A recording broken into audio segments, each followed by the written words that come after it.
Chapter 12 Women in the Philippines. Women in the Philippines in pre-colonial period. There was no discrimination between sons and daughters, and parents took pride of their children.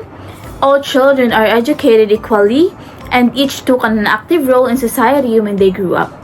Marriages were arranged and dowry was paid by the groom to the wife's family. The woman kept her name, and if she was particularly meritorious, the husband took her name. Spouses are viewed as equal partners in marriage. Divorce was available, and both had equal rights to property and children.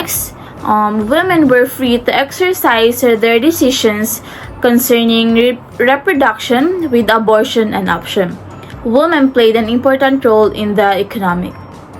Babaylan, individuals who hold special knowledge or can converse with spirits, supposedly chosen by the spirits and given special powers to engage the unseen being of nature.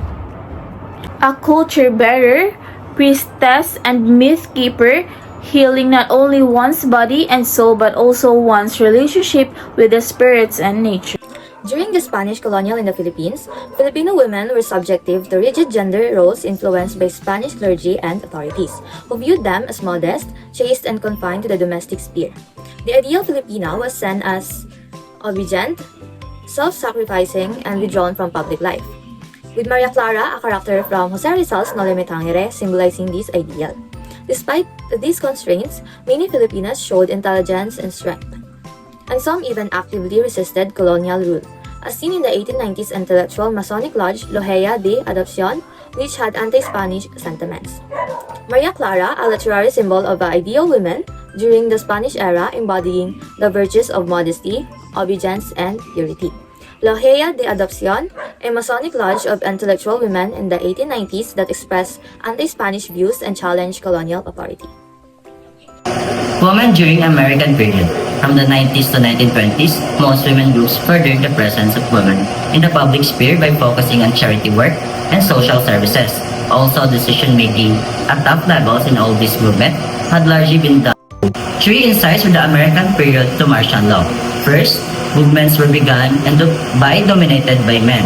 Second, the women's involvement in these movements gave them liberties and roles that were traditionally denied to them. Lastly, the goals and objectiveness of these movements were valid for and important to a smaller or great section of Filipino women. 10 Filipinas who advanced modern feminism in the country.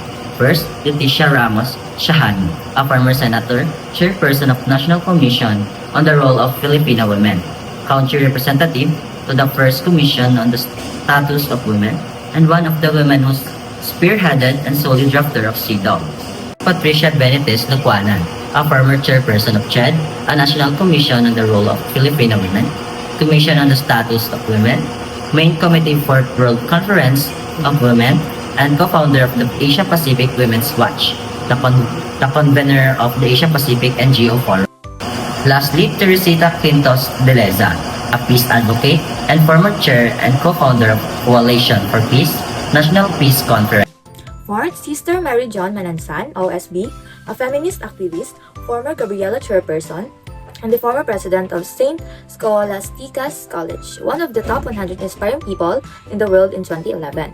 Fifth, Sister Christine Tan, first Filipina to head the Philippine province of the Religious of the Good Shepherd.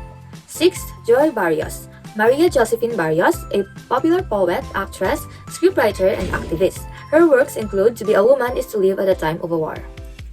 Number 7 is Lorena Barrios, one of the founders of Makibaka. Number 8, Raisa Jajuri, an advocate of Muslim women's rights and founded the Women for Justice in the Bangsamoro. Number 9, Rosel Ambubuyog, first visually impaired Filipina summa cum laude. She was granted full scholarship at the Ateneo de Manila University for a bachelor's degree in mathematics. Last, Rosa Henson, a comfort woman. Her autobiography, Comfort Women, Slave of Destiny, was published in 1992. She joined Hukbalahap in the WW2.